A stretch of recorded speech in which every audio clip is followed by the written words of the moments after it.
Bom, meu nome é Fernanda, né? Para quem não me conhece, já faço parte do Centro Espírita aqui de Mogi Guaçu, com a Simone, né? Da Fraternidade Espírita Nova Era. Então a gente já, desde que começou a pandemia, já estamos aí acostumados a tentar usar a tecnologia aí para dar essas aulas, tá? Então eu vou começar a colocar aqui para vocês do que a gente vai falar. Tá aí. Então hoje nós vamos falar sobre, hoje é a aula 3, né? Na verdade acho que é a segunda exposição para vocês, mas vamos falar hoje sobre como se criou o corpo da doutrina espírita, né? Quem que criou e uma sucinta biografia de Allan Kardec, tá bom? Nós vamos começar com a sucinta biografia aí de Allan Kardec. É muita informação, então aqui tá bem resumido. Mas vale a pena aí quem tiver interesse de ver, de ler um pouco mais. Tem muitos livros aí que falam da vida dele, né, da história dele. E ele foi muito importante, não só para a doutrina espírita, mas aí para a ciência também. Mas vamos lá. O nome dele então é Hippolyte Léon Denisard Rivail. Nasceu dia 3 de 10 de 1804 em Lyon, na França. A família dele era uma família do jurídica, assim, né? O pai dele era juiz e diversos familiares dele também eram da área jurídica. E em função disso, ele tinha uma educação, então, com muitas virtudes, muitas honras, muita probidade, né? Uma educação, assim, acima da média, né? Com muito estudo, onde o estudo era bastante incentivado dentro da família dele. Em 1814, os seus pais o enviaram para a Suíça e ele tinha então 10 anos, onde ele estudou no mais célebre instituto pedagógico de toda a Europa, que tinha como diretor o Jean-Henri Pestalozzi. Quem é da área de educação já ouviu falar bastante do Pestalozzi, né? Foi bastante importante, ainda é bastante importante na questão da pedagogia. Mas, assim, era muito comum naquela época se enviar os filhos, você vê, com 10 anos de idade, ainda muito novos, para estudar em grandes centros, né, em grandes institutos. Eram praticamente colégios internos, onde essas crianças, né, ficavam só para estudar. E não era qualquer um que conseguia enviar, então, os seus filhos. Então, era uma família já um pouco mais abastada, assim, com, né, mais encorpada em questão de educação, financeira, tudo. Então, na pedagogia, né, desse livro aí, Doce Severidade, o Pestalozzi, que é né, de grande valia, é um dos nomes mais importantes e que grandes contribuições fez para a educação mundial de crianças, que eu estava dizendo para vocês a respeito da importância do Pestalozzi na pedagogia, né? E entre os seus princípios do Pestalozzi, dentro das suas teorias, que era prover a criança de bons exemplos, considerar que com uma ajuda mínima a criança pode desenvolver o espírito de observação e exercitar a memória, ou seja, é o exemplo, é o olhar, é o desenvolver através de uma observação, de um exercício de memória, né? É um incentivo, não é dar tudo pronto, né? A criança tinha que realmente fazer um esforço, né, para ela se desenvolver. Existia uma ajuda mínima, mas o desenvolvimento dela vinha muito da observação e dos bons exemplos, né? Então, em vez de obrigar a estudar, eles despertavam nela a motivação ao estudo, né? A vontade de estudar. Isso parece que não tem nada a ver com o Allan Kardec, mas tem sim, né? Porque, vejam, ele foi estudar numa escola onde o diretor era o Pestalozzi, né? Ele tinha 10 anos. Então, o Allan Kardec foi ensinado dentro daquela instituição a ter bons exemplos, a ter uma ajuda mínima e desenvolver o espírito de observação, a exercitar a sua memória, a despertar nele a motivação ao estudo, a ser uma criança curiosa, né? E ter vontade de aprender, vontade de estudar. Então, isso fez muita diferença depois na vida dele. E aí, em Yeverdon, haviam alunos de toda a Europa, né, com muita abertura religiosa, e a influência do Pestalozzi para Rivail foi primordial. Então, o ensino baseava-se na responsabilidade do aluno e o estudo era motivo de prazer. Então, é aquilo que a gente estava falando ali atrás, né, que a escola, né, o Pestalozzi, ele entendia que o necessário era a criança ter prazer. Como que ela tinha prazer? Ela tinha que despertar nela a motivação para esse estudo, né? Não era uma obrigação estudar, era um prazer. Então, por isso, incentivar essa criatividade, essa vontade de estudar, de aprender. E em 1818, o Rivail formou-se. Ele era fluente em inglês, alemão, holandês e francês. A gente tem que imaginar que era uma escola na Suíça, né, onde muitas crianças da Europa toda iam estudar. Então era muito fácil você encontrar pessoas de outras nacionalidades e aí criança tem uma facilidade imensa de aprender outros idiomas e foi assim que ele também acabou aprendendo, né? Aí, a partir de de volta para a França, quando ele voltou, então ele terminou o estudo e voltou, né, depois em 1818, ele fundou em Paris uma escola que seguia o método do Pestalozzi, né, revoltado para a pedagogia, era uma escola. E a partir de 1824, ele inicia a publicação de obras voltadas à pedagogia. E a primeira delas foi o curso prático de aritmética, que ganhou prêmios com essa foi uma das obras, e ele ganhou vários prêmios nessa área dele, né? E ele deu aulas gratuitamente de química, de física, de anatomia, de astronomia, por exemplo. E ele lutava pela democratização do ensino público. Isso era uma coisa que ele tinha como primordial na vida dele, que era necessário o ensino ser democrático, né? Ele teve um ensino muito diferenciado, mas ele entendia que era necessária. A importância da educação era tanta que era preciso essa democratização do ensino. Bom, em 1832, ele se casou com Amélie Gabrielle Baudet, que foi grande incentivadora do marido, tanto como pedagogo, como depois como um codificador, né? O codificador da doutrina espírita. E o Rivail, ele dedicou-se à pedagogia até 1848, o ano em que iniciou-se sua iniciação no espiritismo. Então ele teve uma grande carreira aí, vamos contar que de 1818 ele se formou, né? Ele voltou para Paris. Então de 1818 a 1848 ele se dedicou especialmente à pedagogia, né? Em 1848 que as coisas começaram então a se voltar mais para o espiritismo, né? E aí ele então passou a se interessar mais pelo universo íntimo, por problemas sociais, e sua dedicação lhe valeu o título de Homem Universal.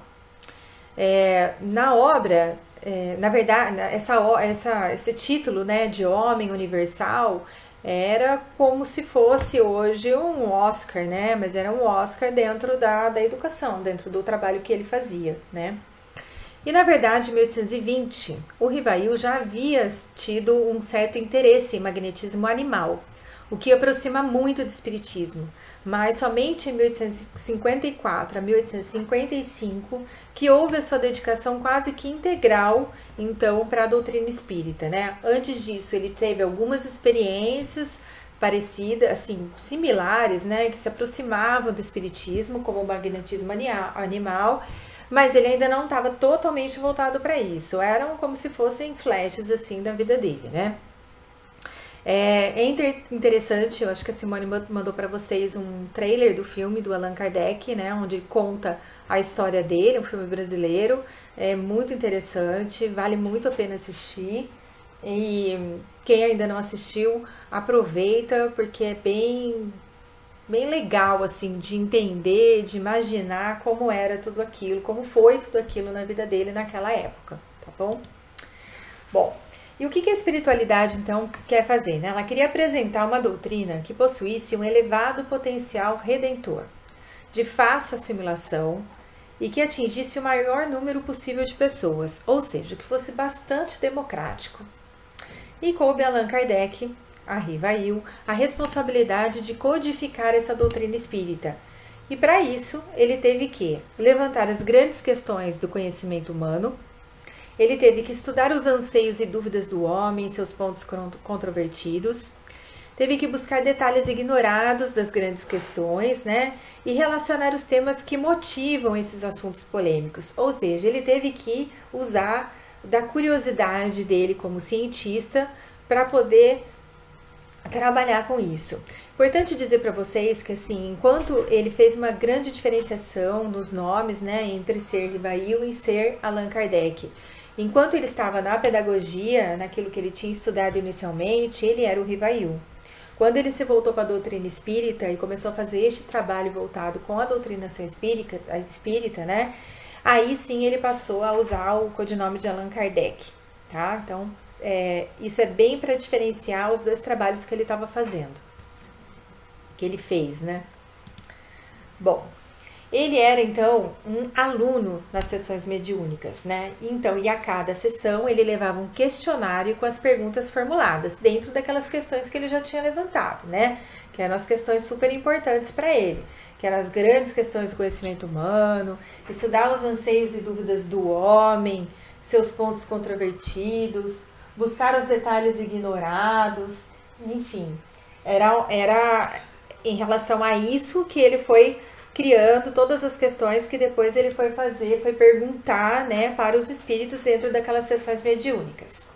Ele não tinha ideia alguma da amplitude do trabalho para qual ele estava sendo usado, nenhuma.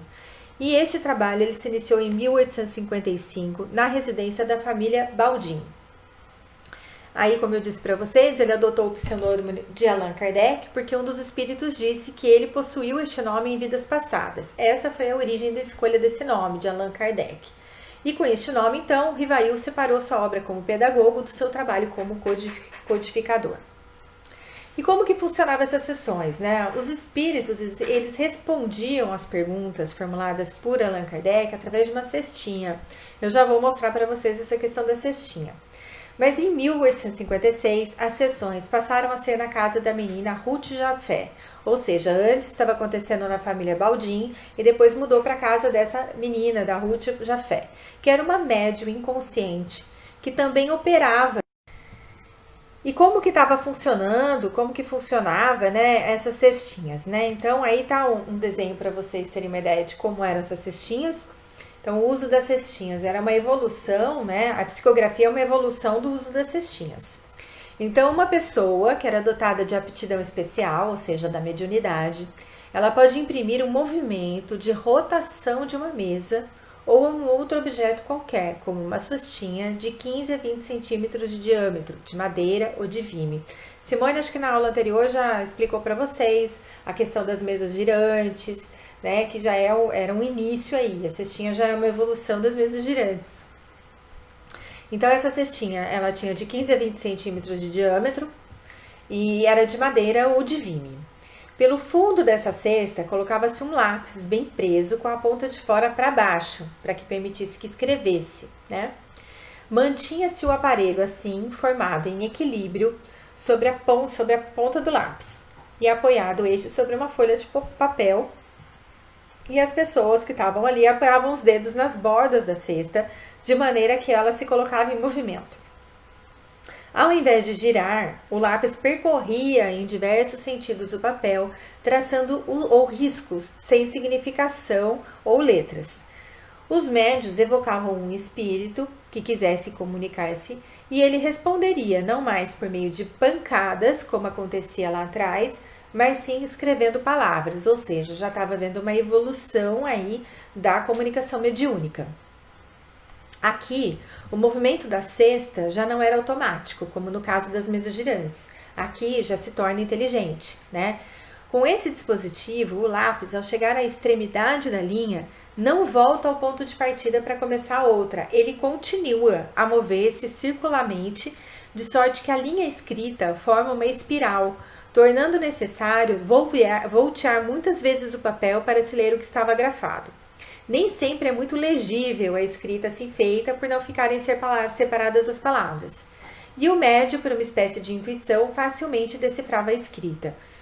Devia ser uma letra super ruim, né? Então, realmente, tinha necessidade do médium para ele tentar fazer essa depois tradução aí do que estava escrito, porque palavras meio grudadas com palavras e todas aí meio uma em volta da outra, né? Era um redondo aí, meio bagunçado. Mas é a evolução da psicografia, tá? Depois a psicografia começou aí, com as cestinhas.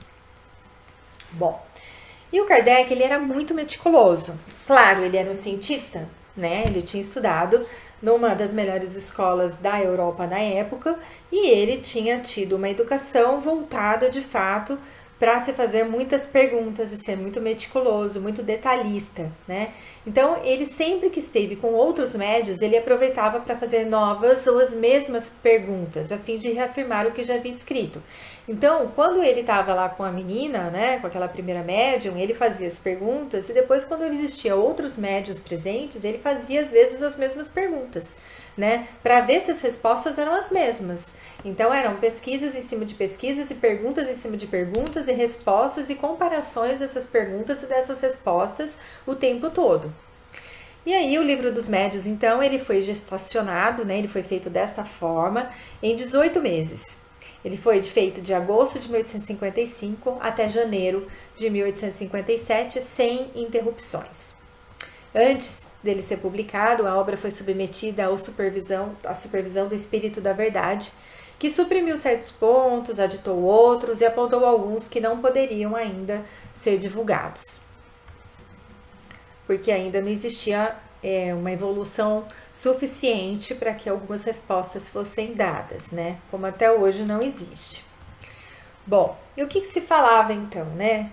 Que Jesus prometeu, que a gente fala, né? Que isso é falado, que Jesus prometeu o Consolador, né? Quando disse: eu rogarei ao Pai e ele vos dará outro Consolador.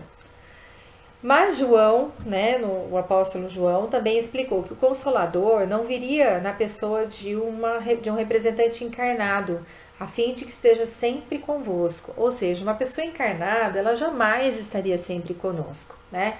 Então, o Consolador não seria uma pessoa de carne e osso, porque ela não estaria com a gente para sempre, né? Como nós também não estaremos aqui em carne e osso para sempre, como não estivemos. E entende-se que não seria então mesmo um ser humano esse Consolador, o encarnado, né? Então, que este nem sempre estará convosco, são as leis da natureza, que todo ser vivo físico nascerá, viverá e morrerá.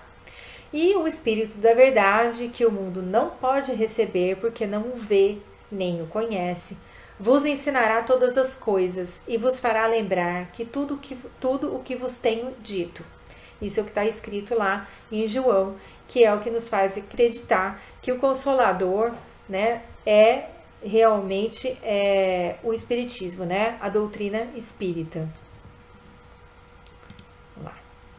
E aí o Espiritismo, então, através de Allan Kardec, né, Allan Kardec acabou psicografando quase que isso, né, mais ou menos, porque ele fazia muitas perguntas e respostas, mas ele fez o Pentateuco Espírita, que são então formados de 5 livros. O primeiro livro é o Livro dos Espíritos, né, que foi feito então foi lançado, né, em 1857. O que ele fala? Ele fala dos princípios da doutrina espírita. Ele fala da filosofia espírita. Depois temos os livros dos médiuns, que foi lançado em 1861.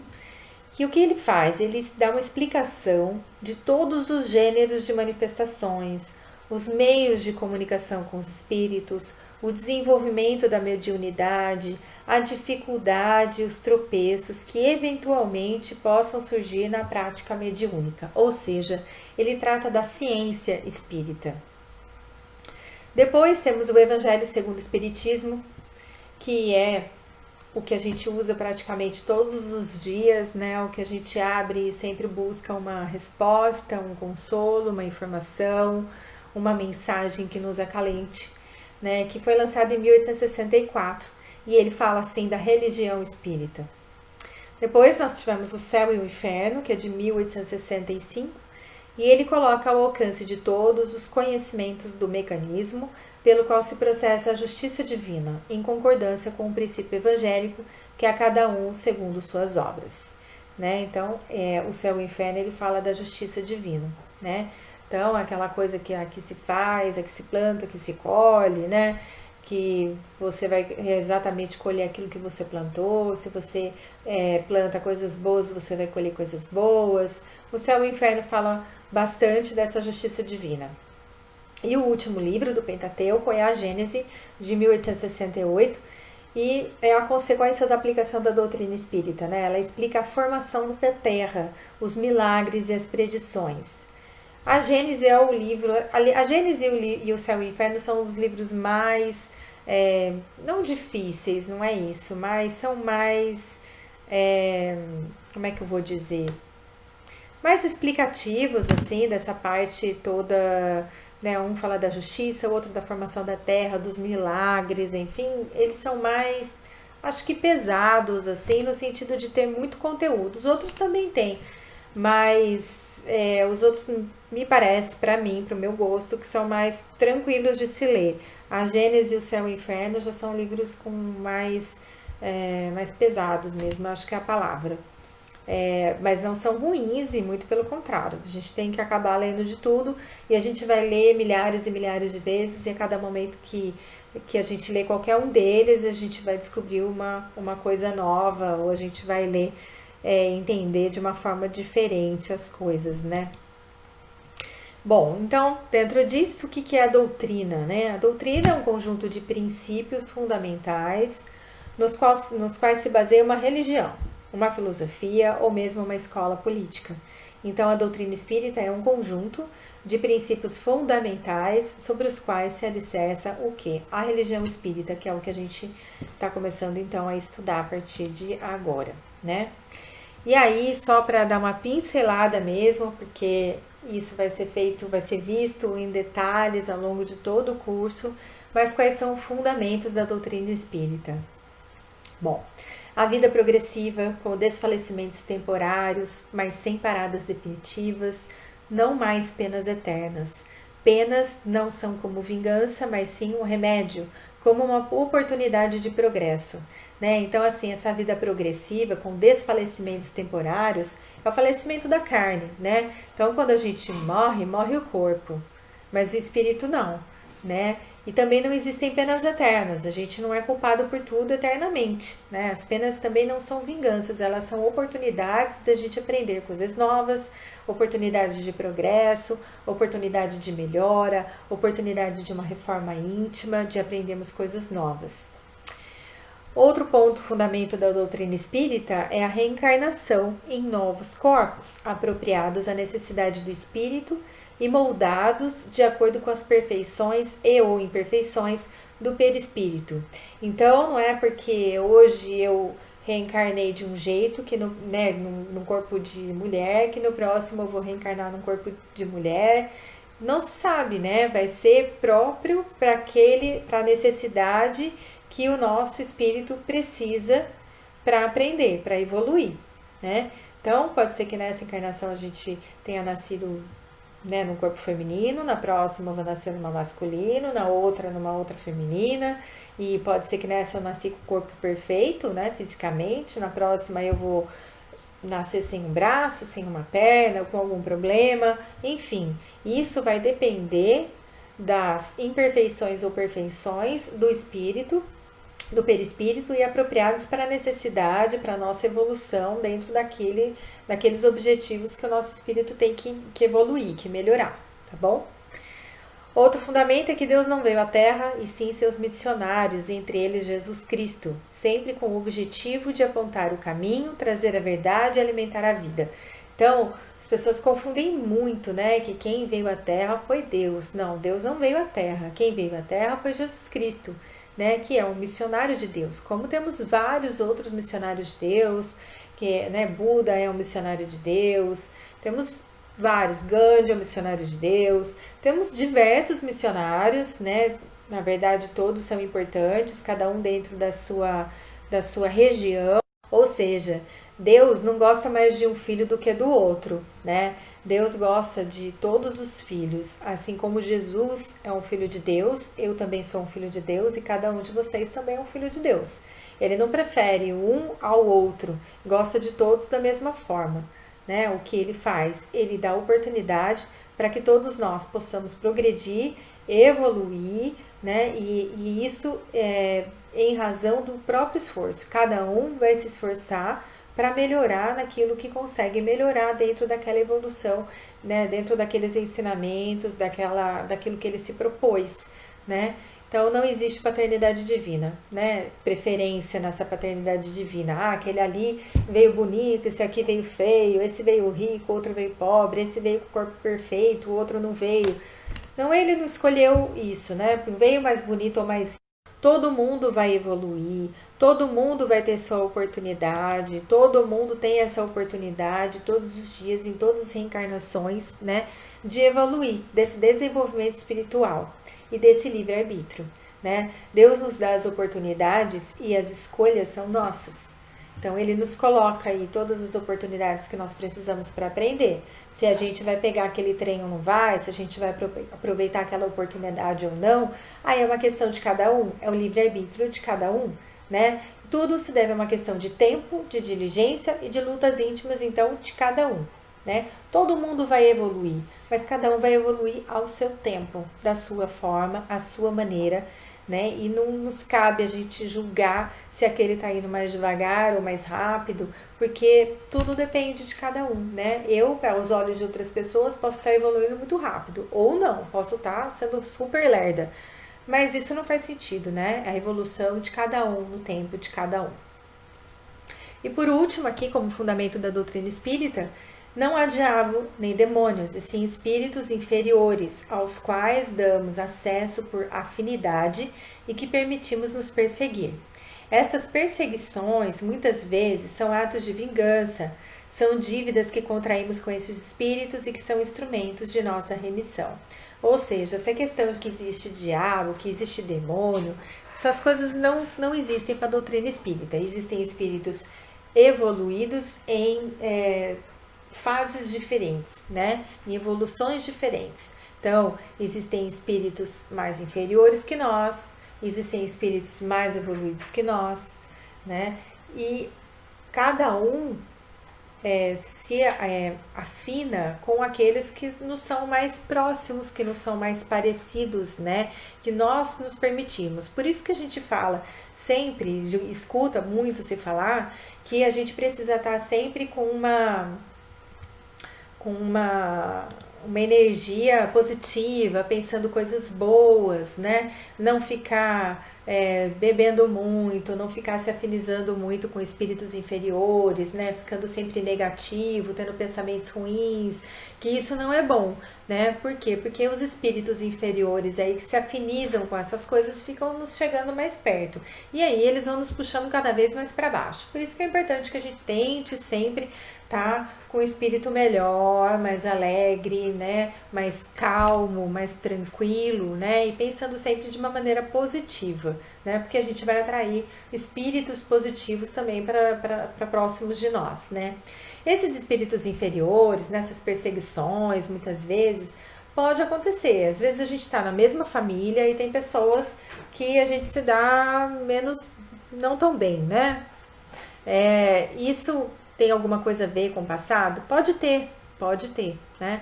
Pode ser alguma reencarnação aí que a gente precisa redimir aí, né, redimir os nossos problemas, né? Tentar nos dar bem com aquelas pessoas, para podermos evoluir, tá? Mas a gente não tem que ficar pensando isso o tempo todo, o fato que isso não é, de fato, as coisas mais importantes. A gente precisa tentar melhorar o tempo todo, com as pessoas fáceis, com as pessoas mais difíceis, e elas vão estar sempre ao nosso redor, sempre por perto de nós. Bom, é o que eu tinha para falar hoje a respeito da doutrina espírita, um pouquinho de Allan Kardec. Tem muito assunto, mas hoje é só uma pincelada, né? Porque ainda é o curso básico, e depois esses assuntos todos eles vão, principalmente aí dos fundamentos da doutrina, eles vão ser tratados com mais profundidade, tá bom?